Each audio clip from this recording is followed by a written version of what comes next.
गंधर्वी गंधर्वी चंचलाक्षी मर चुकी है वो। फिर यहाँ कैसे है?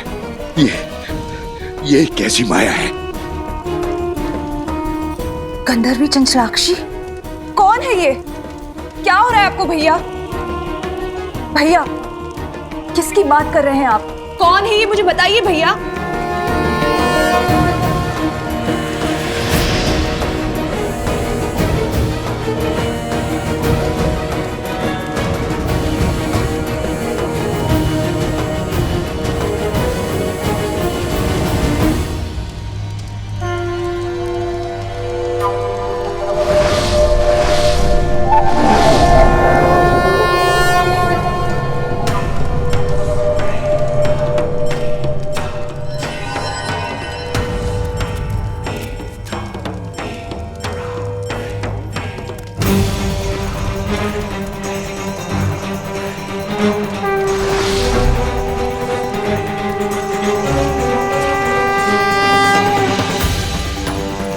असंभव।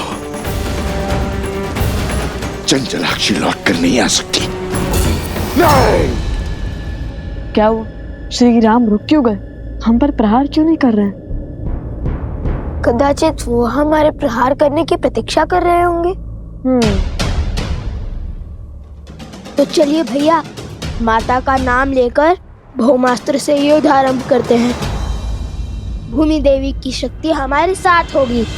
सच और सोच का द्वंद अनोखा, राम विरुद्ध है राम के नंदन, मोड़ अनोखा आया है कैसा, युद्ध न जाए भौमास्त्र।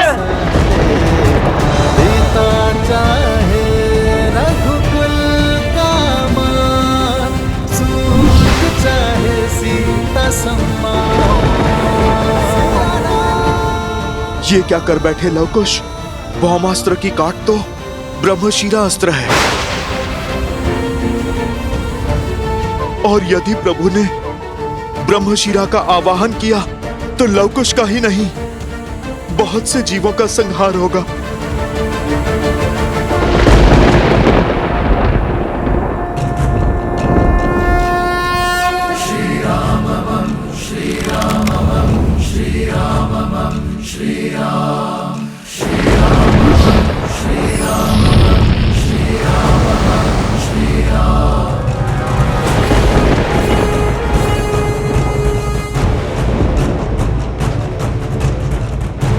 एक क्षण भैया, यदि श्री राम ने भौमास्त्र के विरुद्ध ब्रह्मशिरा अस्त्र का उपयोग किया तो हमारे पास उसका काट भी नहीं है। वो निर्णय उनका है।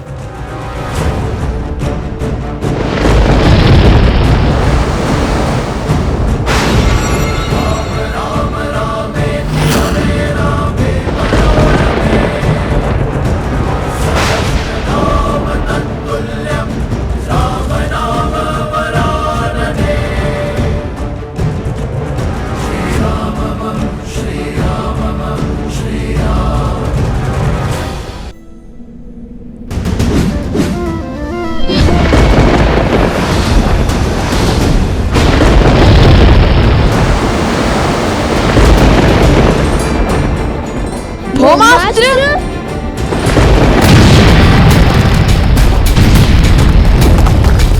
श्री रामचंद्र कृपालु भजुमन, हरण भव भय दारुण। महाराज के आगे अस्त्र की शक्ति नहीं, धर्म की शक्ति चलती है। अस्त्र चाहे कोई भी हो, महाराज के तप और त्याग के कारण हर अस्त्र की शक्ति 100 गुना बढ़ जाती है।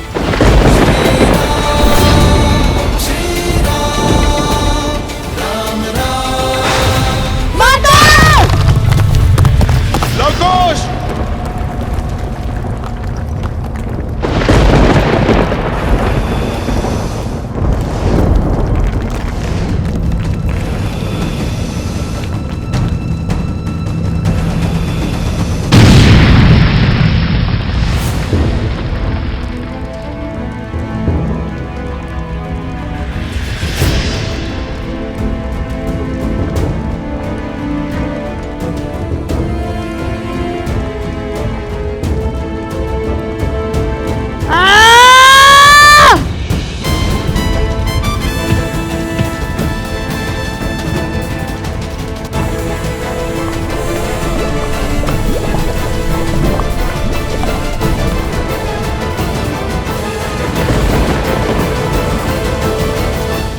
प्रभु आप रुक जाइए, मत कीजिए ये अनर्थ। मेरे पास रुकने का कोई कारण नहीं है हनुमान। ये दो बालक अयोध्या के मान सम्मान को ध्वस्त कर रहे हैं, रामराज्य के स्वप्न का संहार कर रहे हैं। प्रभु, मैं भगवान वाल्मीकि के वचन से बंधा हूं, इसीलिए मैं आपको सत्य नहीं बता सकता, किंतु मैं आपको अवश्य इतना कह सकता हूं, ये जो घट रहा है उचित नहीं है प्रभु।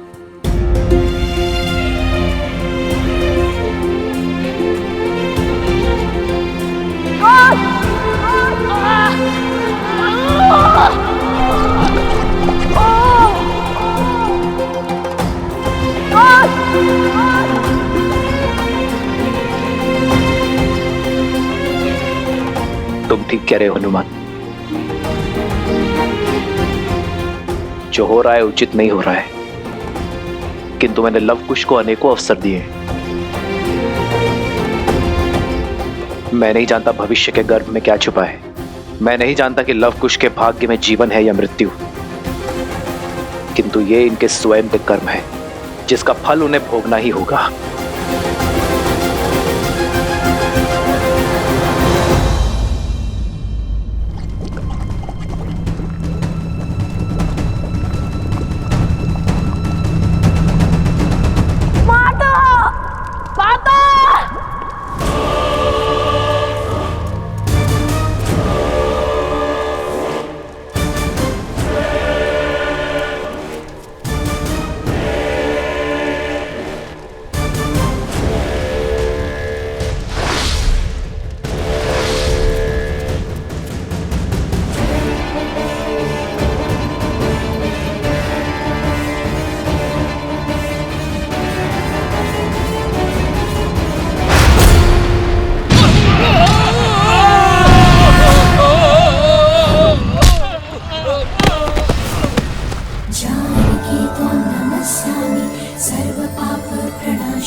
कुछ कीजिए भैया, अन्यथा हमारा एकमात्र सेवक भी स्वाहा हो जाएगा।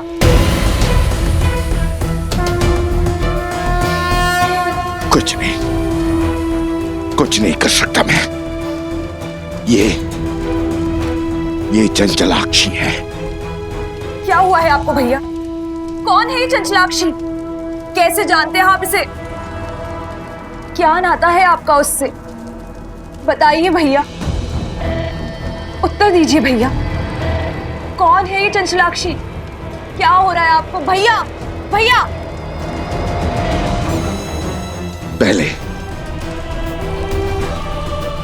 पहले बानासुर को बचाना होगा। यदि सीता को मेरा सत्य पता चला तो वो मेरी मृत्यु का भेद भी जान जाएगी।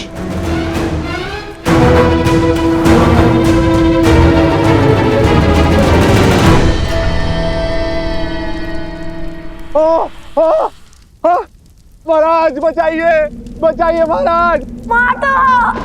माता!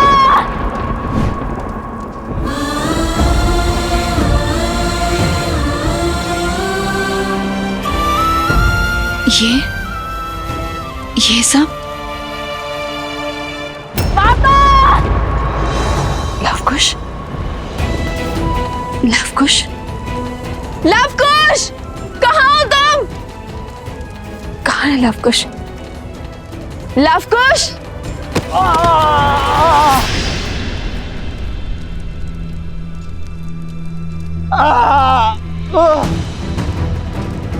ये अवश्य इन असुर की कोई माया थी, मेरे मंत्र जाप में विघ्न डालकर भाग निकलने की इनकी युक्ति थी। ये मेरे पुत्रों का स्वर नहीं था।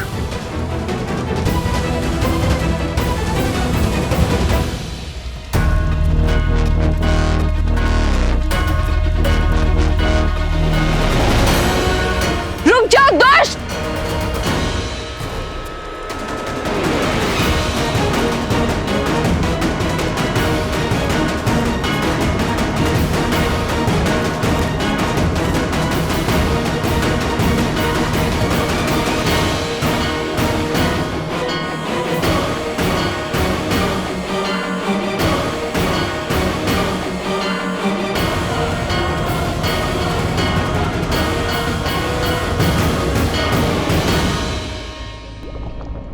संभाल कर कुश, ये पत्थर तो खिसक रहे हैं। हमें इस पास से बाहर निकलने का कोई न कोई मार्ग ढूंढना होगा। हमें माता का नाम लेकर अपने जीवन को दांव पर लगाकर ना ये अंतिम बार करना होगा। जीवन को बचाने का प्रयास करना होगा। और यदि ये लावा हम पर गिरा या पत्थर निकले तो हमारी मृत्यु निश्चित है।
अद्भुत।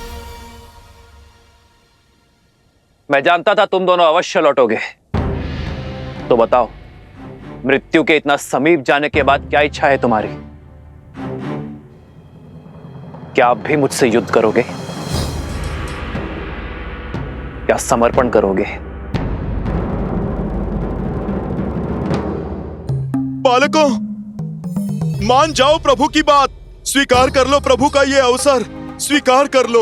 जब श्री राम और राजानुज लक्ष्मण को ऐरावत उठाकर ले गया था, जब आपको कोई मार्ग नहीं सूझ रहा था, तब क्या आपने पीछे हटने का विचार किया था?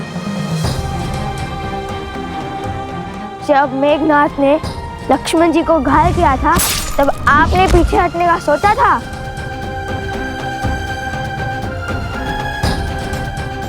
जिनके पास धर्म का साथ होता है,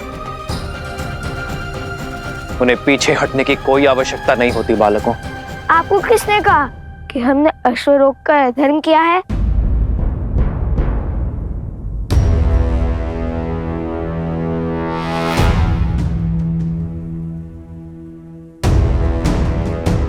ये अश्वमेध का अश्व है, जो धर्मात्मा महाराज कौशल नरेश अयोध्यापति श्री राम की संपत्ति है और मर्यादा और धर्म की गति का प्रतीक है। जिसने भी इसे रोकने का साहस किया और अयोध्या की चतुरांगिनी सेना से युद्ध को आमंत्रण करेगा। हमने तो केवल ये चुनौती स्वीकारी है।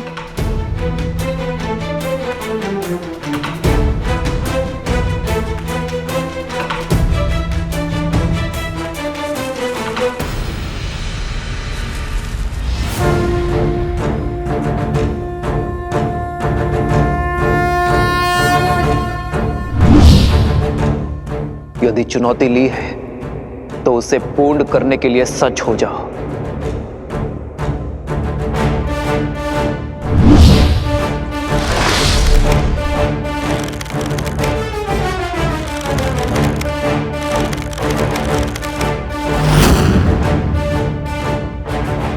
सावधान!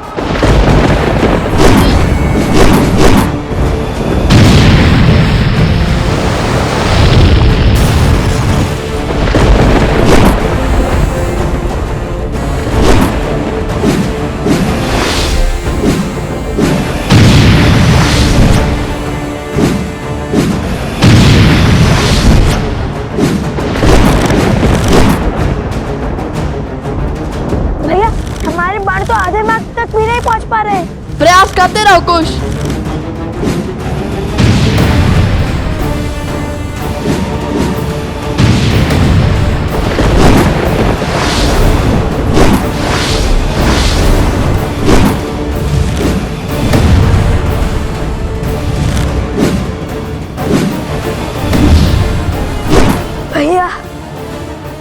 उनके माथे पर तो श्वेतक भी नहीं उभर रहे और यहाँ हम मन और संबल हारते जाते हैं। शब्द नहीं, हस्त चलाओ कुश।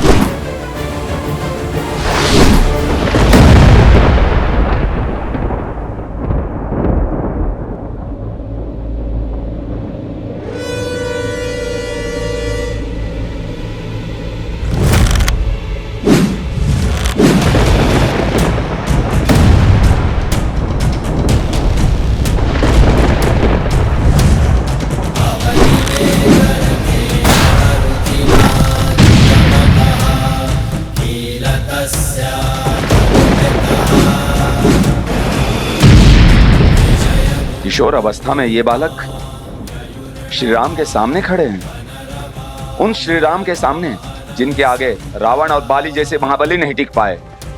लगता है जैसे श्री राम के समक्ष साक्षात श्री राम खड़े हैं। ये विद्या के धनी अवश्य हैं, किंतु विद्या का उपयोग अधर्म के लिए कर रहे हैं। ये विद्या राष्ट्र की भलाई, देश के विकास के काम आनी चाहिए थी, किंतु उन्होंने बुराई का पथ चुना है, और बुराई चाहे जितनी बलशाली हो, अंत में हारती ही है।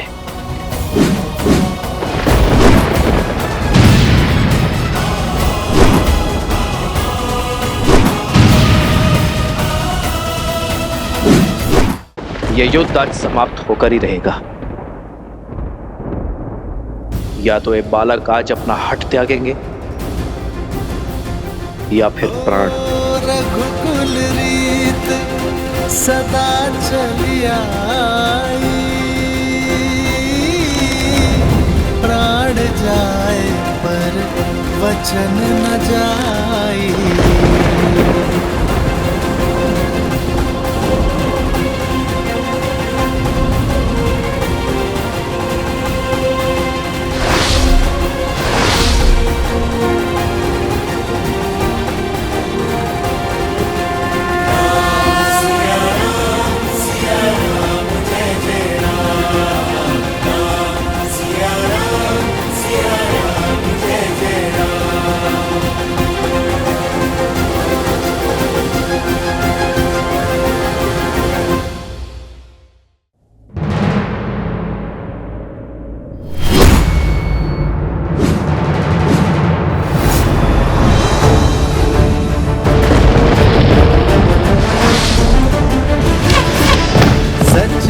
सोच का द्वंद्व अनोखा, राम विरुद्ध है राम के नंदन। हे महादेव, इस महाविनाश को रोकने का आप मुझे मार्ग दिखाइए। मेरे प्रभु और उनके वंशजों को इस अनर्थ से बचाइए महादेव।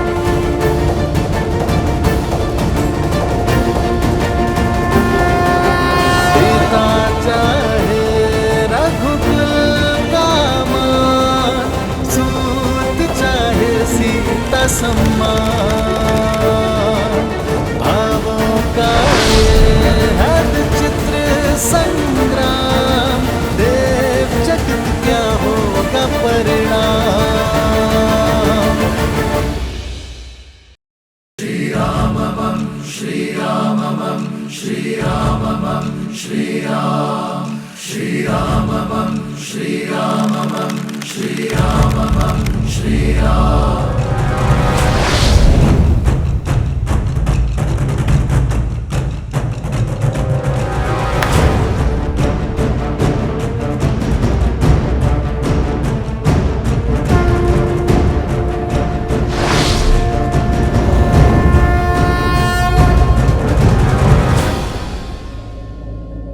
लगता है भाग्य तुम्हारे साथ है बालकों, क्योंकि सूर्यास्त के पश्चात चलाया एक भी बाण रघुकुल में युद्ध नियम के विरुद्ध होता है। आज एक सूर्यवंशी के विरुद्ध तुम्हारी ढाल साक्षात सूर्यदेव बनकर आए हैं। नियति तुम्हें अंतिम अवसर दे रही है बालकों। जाओ, जाकर अपनी माता को सत्य बताओ। यदि कल सूर्योदय होने पर तुम दोनों के हाथों में धनुष दिखे तो उसी क्षण हट और हटी दोनों का अंत कर दूंगा।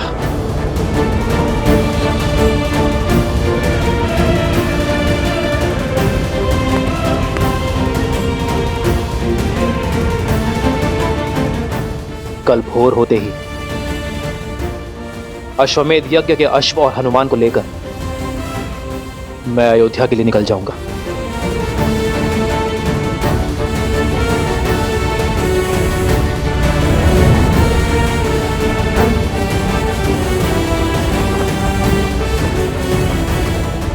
जाओ और जाकर हर भूल के लिए अपनी माता से क्षमा मांगो।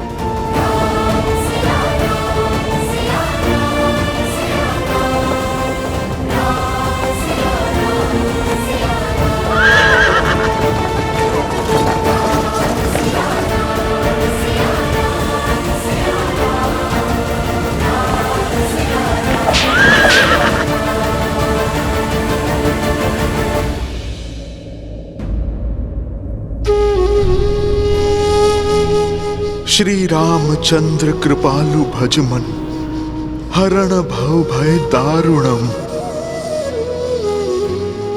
कृपा और दया के सागर है मेरे प्रभु श्री राम। यही उनकी महानता है। वो हर एक पापी को अंतिम अवसर देते हैं। उन्होंने रावण तक को दिया था, फिर आप दोनों तो उनके परम भक्त हैं। अपनी भूल सुधारिए। जाओ लवकुश, ये मेरी आपसे विनती है, अपनी माता को सब कुछ सच बता दो। फिर जो माता कहे आप वो ही करना। समझने का प्रयास करो बालकों। आज जो बाण रुक गए वो जलंधर अवश्य चलेंगे और वो प्रहार रघुकुल के मस्तक पर सबसे बड़ा कलंक होगा। जाओ, आप अपनी माता से बात करो। यदि बता नहीं सकते तो उन्हें यहां पर ले आओ। हर समस्या का समाधान स्वयं हो जाएगा बालकों।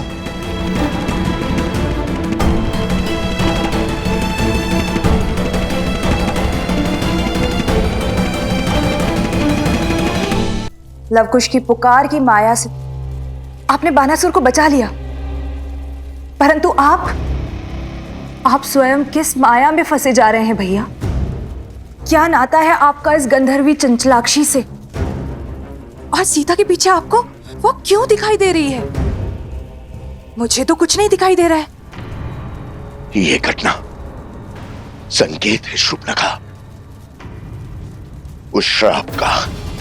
कहीं वो सीता उस श्राप को पूर्ण करने का माध्यम तो नहीं, जो श्राप मुझे गंधर्वी चंचलाक्षी ने दिया था। पहेलियां मत बुझाइए भैया, मुझे स्पष्ट रूप से बताइए कि किस श्राप की बात कर रहे हैं आप? मैंने अनेक वर्षों तक ब्रह्मदेव का तप करके उनसे अजर अमर होने का वरदान प्राप्त किया था। ये आशीष पाया था कि मुझे केवल स्त्री ही मार सकती है। मैं समझ गया था कि इस वर में अवश्य कोई छल छुपा हुआ है, इसलिए मैंने एक और वरदान मांग लिया कि मेरे सहस्त्र शिशु में सहस्त्र गुना कूटनीति और चालाकी भरी होगी। उसके बाद मैंने कई राज्यों पर अपना आधिपत्य स्थापित किया, परंतु मैं दशानन रावण की तरह दिग्विजय नहीं बनना चाहता था। मुझे बहुत अधिक की नहीं, केवल थोड़े की ही अभिलाषा थी। तो मैंने अपने अधीन में कुछ ही राज्य किए।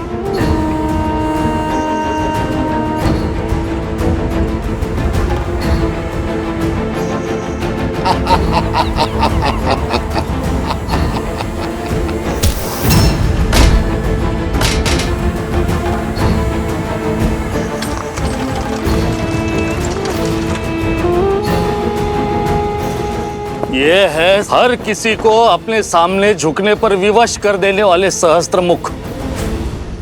मैं अपना राज्य इन्हें सौंपता हूं। आज से यहाँ की हर वस्तु हमारी है।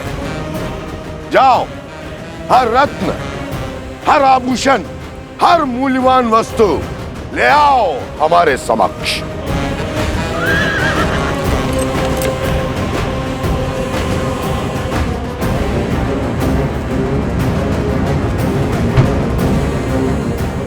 चलो सारथी।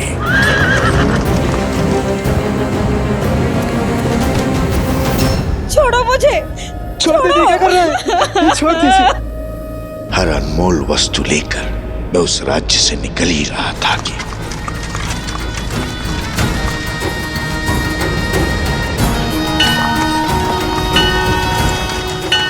रुको सारथी।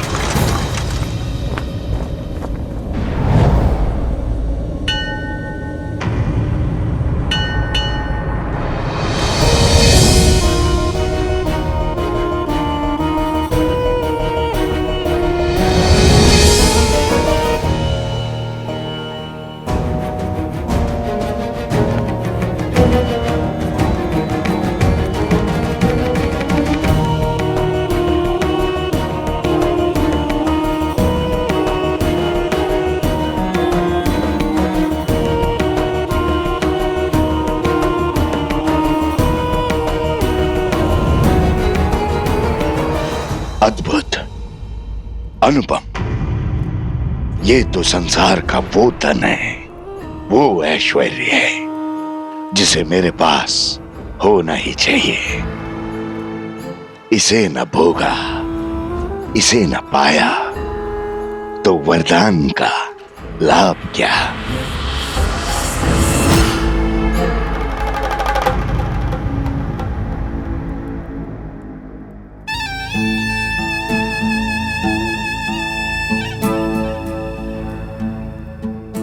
तप के लिए बहुत अनुचित स्थान चुना है सुंदरी। तुम्हारा तप और पूजा सफल हुई, अब कोई आवश्यकता नहीं। अब इस लक्ष्मी या किसी और देवी देवता की पूजा की। अब तुम मेरी हो। अब और लक्ष्मी और वैभव की आवश्यकता कहां। तुम्हें संसार का हर सुख दूंगा मैं, हर मनोकामना पूर्ण करूंगा।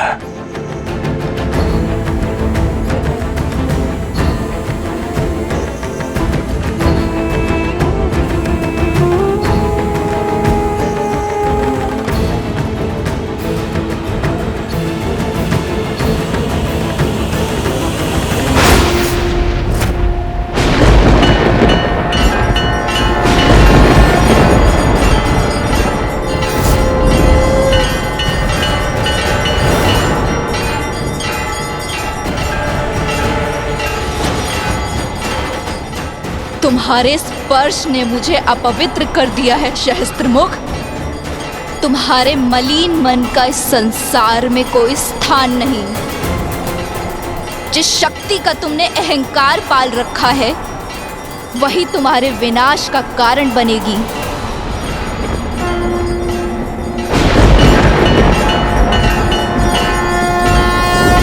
विनाश और मेरा?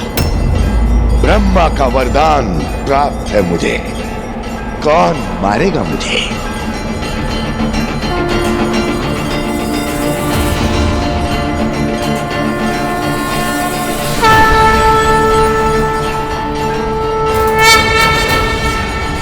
मैं गंधर्वी चंचलाक्षी, जिसके पावन तप को तुमने अपवित्र किया है, मैं तुम्हें श्राप देती हूँ। यदि मेरे माँ के प्रति भक्ति सच्ची है तो मुझे हर पुण्य मिल जाएगा, और जिस माँ लक्ष्मी की पूजा में तुमने विघ्न डाला है, एक दिन उन्हीं का रूप तुम्हारा अंत करेगा सहस्त्रमुख। उन्हीं के स्वरूप से तुम्हारा सर्वनाश होगा।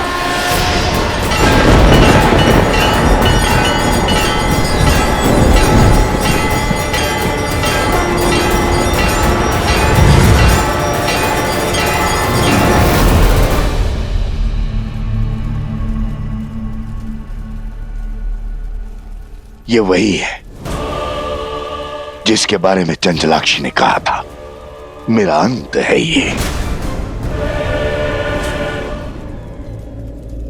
संसार को भ्रम के जाल में फंसाने वाले मेरे भैया आज स्वयं एक भ्रम से भयभीत हो रहे हैं। शांत हो जाइए भैया, ये वो नहीं है जो। ये वही है, ये वही है। और भय भ्रम से नहीं, श्राप से है मुझे।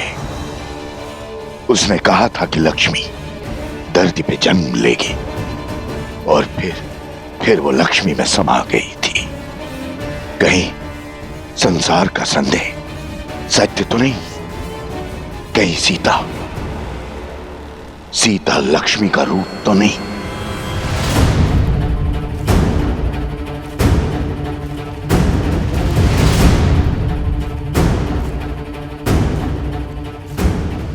मुझे परिचय की क्या आवश्यकता है? पुराना शत्रु हूं तुम्हारा।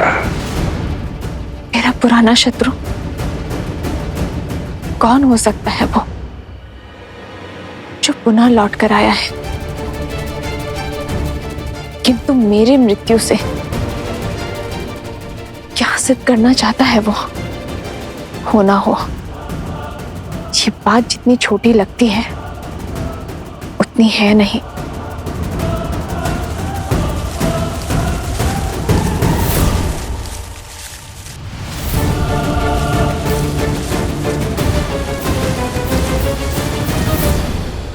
रावण के कानों में भी यही बात पड़ी थी ना। सबने कहा था ना कि राम विष्णु है, नर रूप में नारायण है, कहीं लक्ष्मी स्वरूपा सीता मेरे अंत का कारण तो नहीं। कदाचित तभी न रावण राम का वध कर पाया और न ही सीता का स्पर्श। भैया, बल के पर्याय सहस्त्रमुख रावण हैं आप। यदि आप निर्बल हो जाएंगे तो हमारे कुल की शक्ति कौन बनेगा?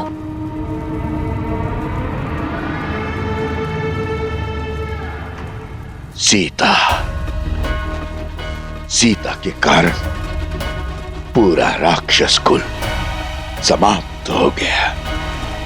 सर्वशक्तिशाली दशानंद रावण मृत्यु को प्राप्त हो गया। मैं प्रहार की कोई परीक्षा नहीं दूंगा। मैं लक्ष्मी के समक्ष नहीं जाऊंगा।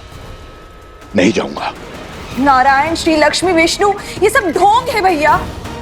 अरे जीवन भर वन में भटकने वाले देवता नहीं अभागे होते हैं। अभागे। जो बात संसार नहीं समझा वो आपको समझनी होगी भैया। मानना होगा कि वो सीता एक साधारण सी स्त्री है। आप स्वयं सोचिए भैया, क्या ईश्वर के अवतार को भी क्या इतनी सारी परीक्षाएं देनी पड़ती हैं? इतने दुखों को भोगना पड़ता है? इतना असहाय होना पड़ता है? विजोग का विष पीना पड़ता है? वो नारायण जो अपने बल से संसार को बदल दे, अपने सुदर्शन से हर पाप का संहार कर दे, क्या उसे 14 वर्ष का वनवास भुगतने की आवश्यकता है? राजपाट, सुख शांति, वैकुंठ छोड़कर दर दर भटकने की आवश्यकता है भैया?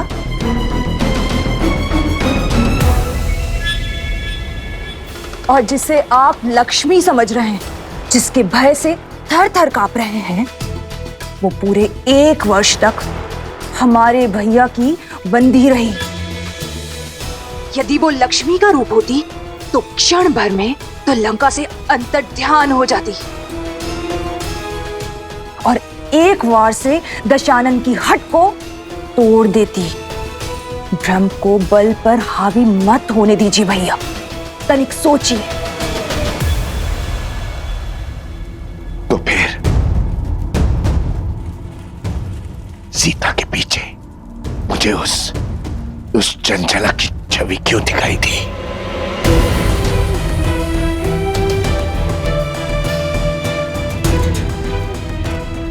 जब मन में संदेह होता है तो भूतकाल आंखों के सामने स्वरूप लेता है।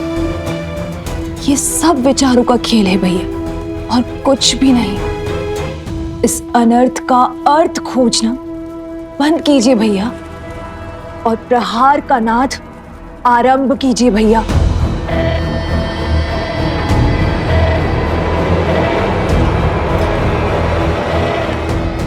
यदि विश्वास हो गया हो तो आगे बढ़े। हमारा अगला दांव शीघ्र, अति शीघ्र चलना होगा हमें भैया।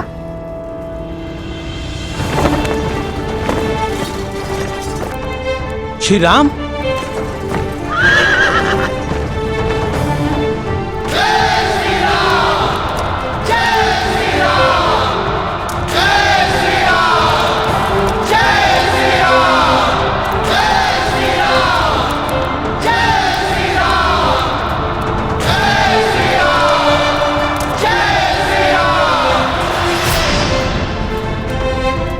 मैं आप सभी के भावों को समझता हूं, किंतु सर्वप्रथम मैं अपने भाइयों और मित्रों से मिलना चाहता हूं। कहां है वो?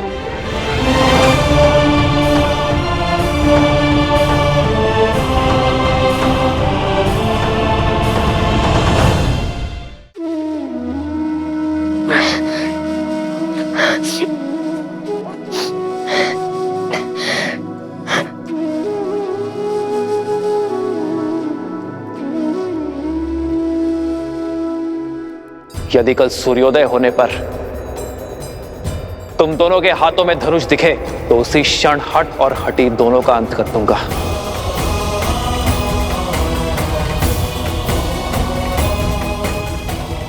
कल भोर होते ही अश्वमेध यज्ञ के अश्व और हनुमान को लेकर मैं अयोध्या के लिए निकल जाऊंगा।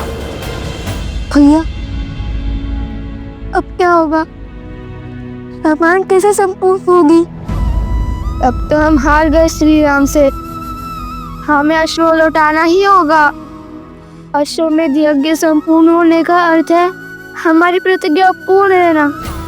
वो प्रतिज्ञा जो हमने देवी सीता और श्री राम को साथ मिलवाने के लिए ली थी। यदि सिया राम ही साथ नहीं आएंगे तो राम राज्य कैसे आएगा?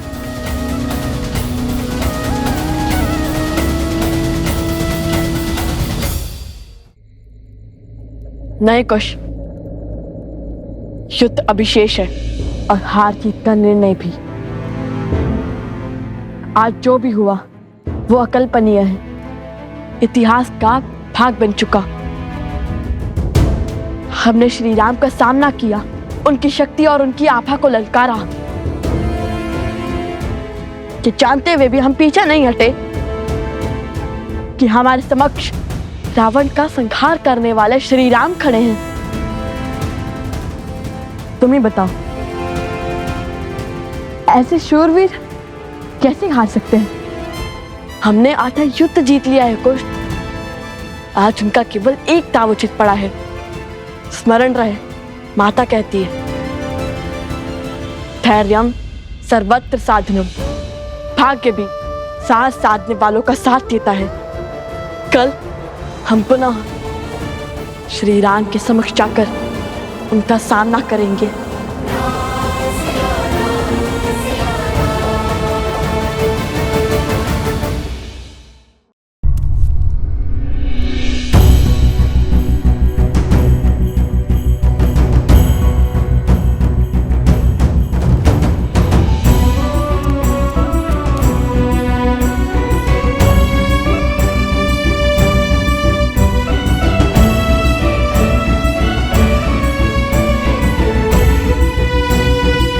मैं कुछ क्षण एकांत में अपने भाइयों और मित्रों के साथ रहना चाहता हूं। जो आज्ञा महाराज।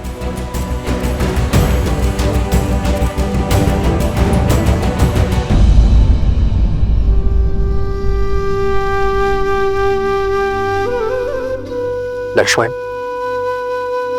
लक्ष्मण उठो। स्मरण रहे लक्ष्मण कि उन बालकों को कोई हानि नहीं होनी चाहिए। बालकों को हानि पहुंचाकर अयोध्या की सेना केवल लज्जित ही होगी। जो आज्ञा भैया। मेरे कथन का मान रखने के लिए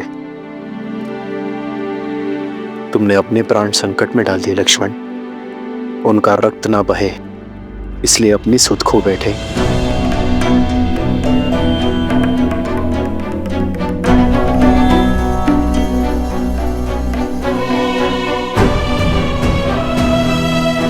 शत्रुघ्न,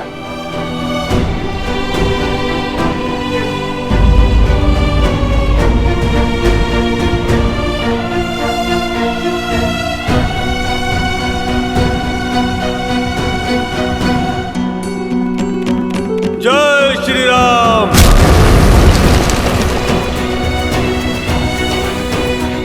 अपने भाई के पापों को पीछे छोड़ आपकी शरण में आया हूं प्रभु, मुझे स्वीकार कीजिए प्रभु।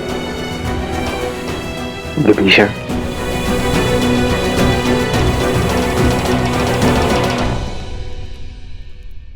मैं महाराज दशरथ का पुत्र ये प्रण लेता हूं कि अपने मित्र सुग्रीव को उसका राज, उसकी पत्नी और उसका सम्मान अवश्य लौटाऊंगा।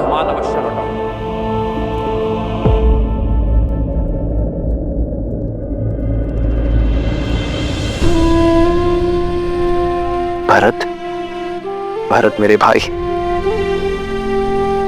उठो भरत, तुम्हारे राम भैया आए हैं। जाओ भरत, बिना किसी बंधन के जाओ, चाहे अब उन 2 बालकों को जो दंड देना पड़े दो, और अयोध्या का अश्वमेध यज्ञ पूर्ण करवाओ।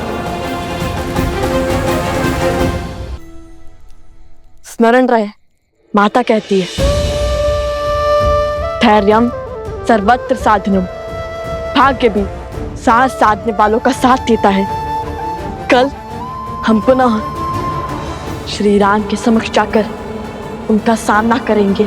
किंतु सत्य तो ये भी है ना भैया, यदि आज सूर्यास्त नहीं हुआ होता तो हम जीवित नहीं होते।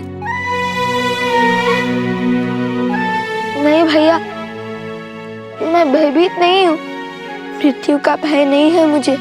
मैं तो केवल ये बात सोचकर व्यथित हूँ कि यदि आज हमें कुछ हो जाता तो माता का क्या होता।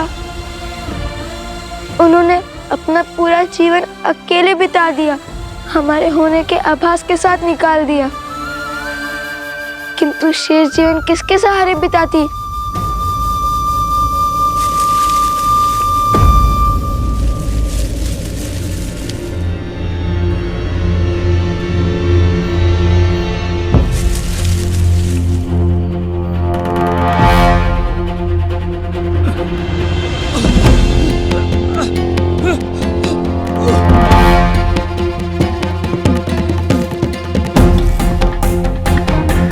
ऋषिवर,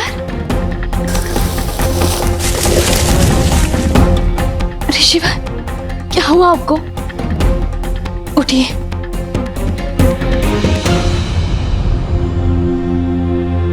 हे देवी, सहायता कीजिए। कुछ असुरों ने हमारे आश्रम में घुसकर हमारे सभी साधु संतों को बंधक बना लिया है, और जब मैं भागने लगा तो मुझ पर प्रहार कर दिया और इस दिशा में भेज दिया। किसी वन देवी को यह संदेश देने को कहा। वो कह रहे थे कि वन देवी उन्हें ढूंढ रही है और वो वहीं हमारे आश्रम में वन देवी की प्रतीक्षा करें।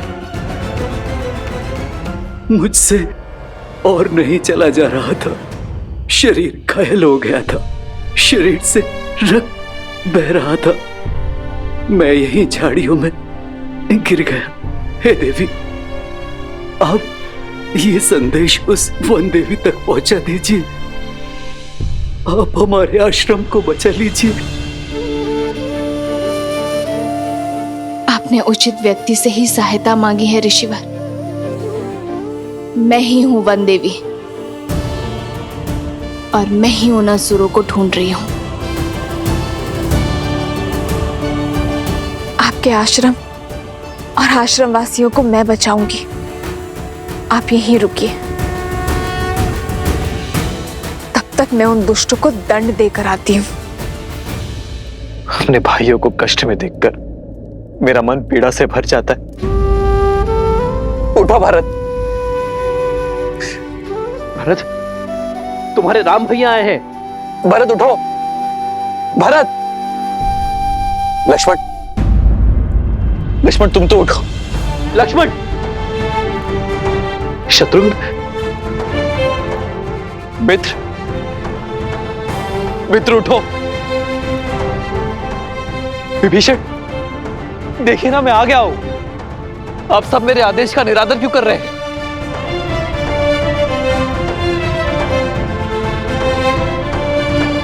अब सब शुभ होगा। तुम्हारे सम्मान को क्षति पहुंचाने वाले उद्दंडियों को दंड अवश्य मिलेगा। बस आप सब अपने नेत्र खोलिए, मुझसे बातें कीजिए। जितनी पीड़ा में आप सब हैं, उससे अधिक पीड़ा मैं उन्हें दूंगा।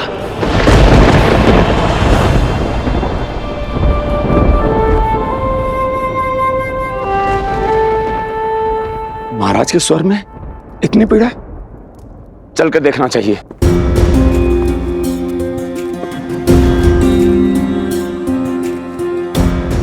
वैद्यराज, आप तो इतने दिनों से इनका उपचार कर रहे हैं, तो फिर ये ठीक क्यों नहीं हो रहे हैं? ऐसी कौन सी औषधि है जो उपलब्ध नहीं है? आप मुझे बताइए, मैं वो औषधि लेकर आऊंगा। आप बस इन्हें स्वस्थ कर दीजिए वैद्यराज। मेरे भाइयों, मेरे मित्रों को स्वस्थ कर दीजिए।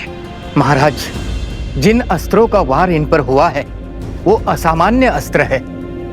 हम उन्हीं अस्त्रों की काट खोज रहे हैं। इनकी सुध लौटाने के लिए हमें तनिक और समय चाहिए।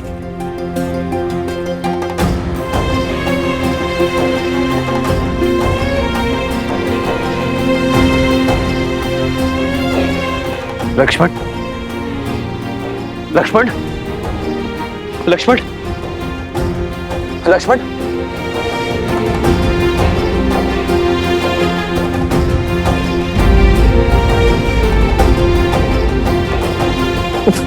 भरत,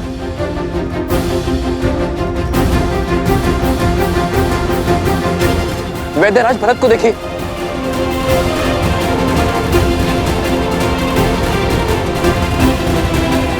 उपवैद्य, सभी जड़ी बूटियां अति शीघ्र ले आओ। इसी क्षण हमें इनके प्राण बचाने होंगे, अन्यथा अनर्थ हो जाएगा।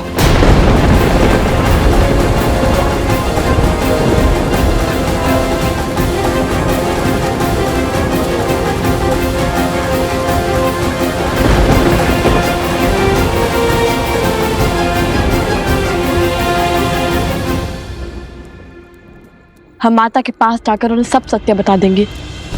ये हमारे जीवन के अंतिम क्षण भी हो सकते हैं। कल सूर्योदय के साथ कुछ भी घट सकता है। ऐसे में माता को हर बात बताकर आगे बढ़ना उचित होगा। अपने पुत्रों का निर्णय जानना माता का अधिकार है। हाँ भैया, हम माता को अपना निर्णय ही नहीं, अपने मन की हर मंशा के बारे में बताना चाहिए। हम क्या कर रहे हैं, क्यों कर रहे हैं, हमारा उद्देश्य क्या है, उन्हें सब पता चलना चाहिए।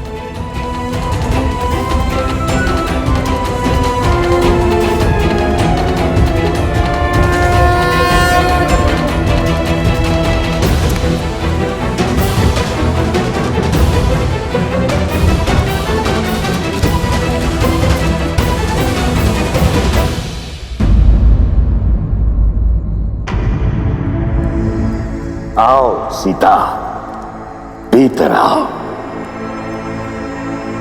वनदेवी, मुझे परिचय की क्या आवश्यकता है?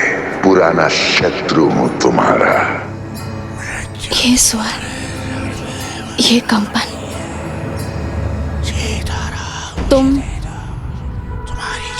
तुम वही हो ना जो स्वयं को मेरा परम शत्रु कहता है, और भेड़िए के वेश में भी तुम ही ने प्रहार किया था ना?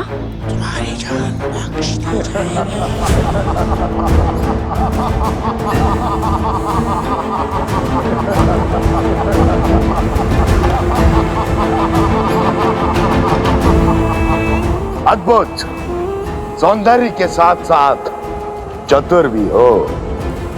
वो संदेह वो प्रश्न जो तुम्हें यहां खींच के लाया है, उनके उत्तर पाने का समय आ गया है। आओ, पग आगे बढ़ाओ, आश्रम के भीतर आओ सीता।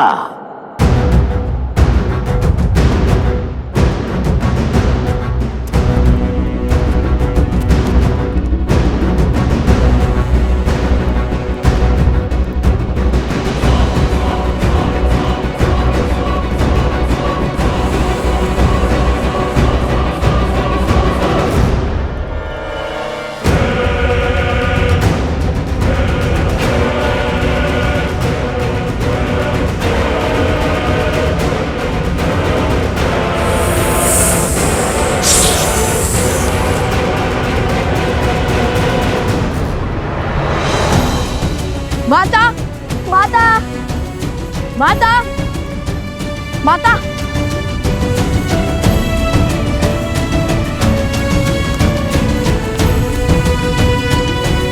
माता, माता, माता गई कहाँ? गुरु माँ को भी कुछ नहीं पता और ना ही कुमोद में दीदी को। ऐसे बिना किसी को बताए माता का चले जाना स्वाभाविक तो नहीं है। माता, आप वहाँ हैं क्या? भैया, आप माता को वहाँ देखिए, मैं यहाँ देखता हूँ।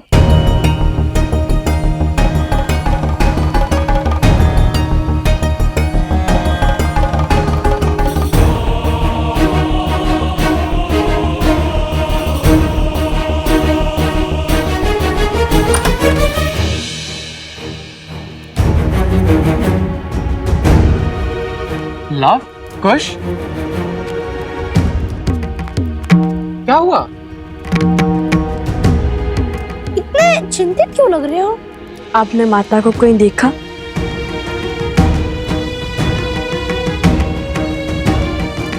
वनदेवी का तो संदेह से कुछ पता ही नहीं है। आश्रम से बाहर निकली थी, भैया ने देखा था, तब से लौटी ही नहीं। क्या? माता संध्या से ही नहीं लौटी?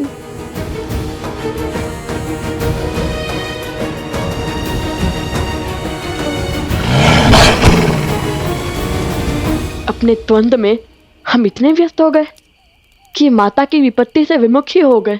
नहीं भैया, हमारे होते हुए हमारी माता पर विपत्ति आ जाए तो हमारे जीवन का क्या अर्थ, हमारे श्वासों का क्या लाभ?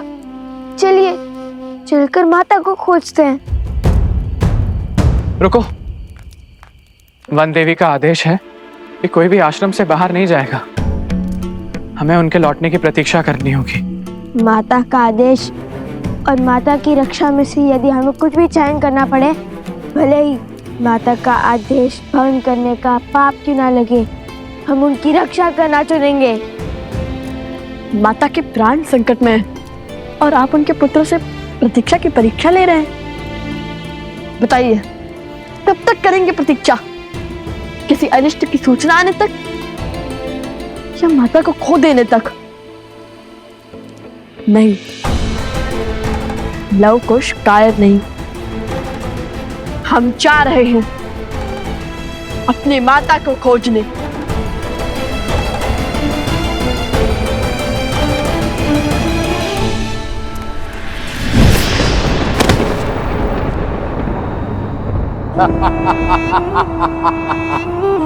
ये कैसी माया है? मेरी तनिक सी माया को नहीं पहचान पा रही हो सीता, तो मुझे क्या पहचानोगी? ये वही माया है जिसका उपयोग वर्षों से तुम्हारे परिवार के विरुद्ध करता आया हूं मैं। अब इसी माया से तुम्हारे पुत्रों के हाथों तुम्हारे पति के प्राण लेने हैं मुझे। बहुत पुराना प्रतिशोध पूर्ण करना है तुमसे। अपना बल दिखाने का प्रयास मत करना, अन्यथा एक चुटकी बजाते ही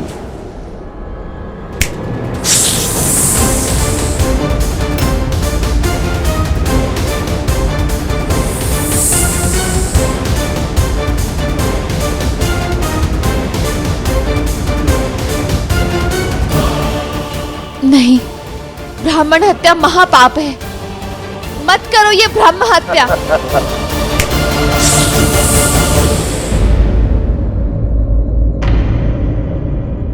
अभी भी मुझे पाप पुण्य का भेद समझा रही हो? ज्ञान देते देते दाव खेल जाना आता है तुम्हें, परंतु आज यदि तुमने कोई भी खेल खेला, कोई भी दुस्साहस दिखाने का प्रयास किया, तो जिस रघुकुल ने सदा साधु संतों की रक्षा की है, उसी रघुकुल की पुत्र वधू इन साधुओं की मृत्यु का कारण बनेगी।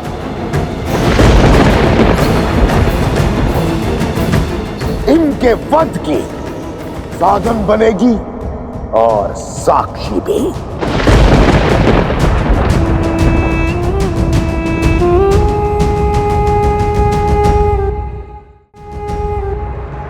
क्या चाहते हो तुम? क्यों मेरे कारण इन ब्राह्मणों को दंड दे रहे हो? यदि तुम्हारे प्रतिशोध की अग्नि तुम्हारे पीड़ा बुझा सकती है, तो प्रहार मुझ पर करो। यदि तुम बहुत बड़े मायावी हो, तो मेरे सामने आओ, या फिर एक स्त्री के सम्मुख आने से भयभीत हो तुम। यदि तुम मेरा परिचय जानते हो, मेरा सत्य जानते हो, तो तुम ये भी जानते होगे कि तुम्हारे जैसे एक असुर ने एक स्त्री की सुचिता को तार तार करने का प्रयास किया था, जिसका अंत इतना भयावह हुआ था कि 10 दिशाओं के राजा के परिणाम की गाथा से 10 दिशाएं कांपने लगी थी। स्मरण रहे, पाप केवल तब तक संभल पाता है जब तक पुण्य शीश नहीं उठाता।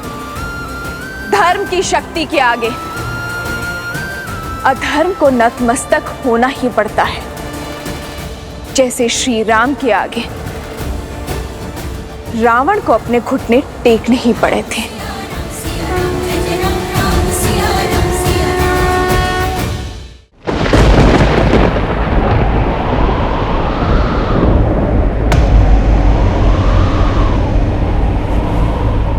वो दशानंद रावण था, किंतु मैं सहस्त्रमुख रावण हूं।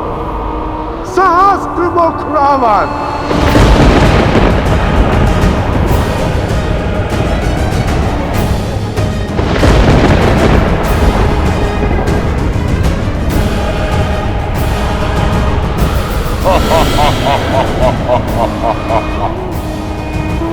जिसकी हार का विस्तार से ज्ञान दे रही हो, उसी लंकापति दशानंद रावण का बड़ा भाई हूं मैं। सहस्त्रमुख रावण।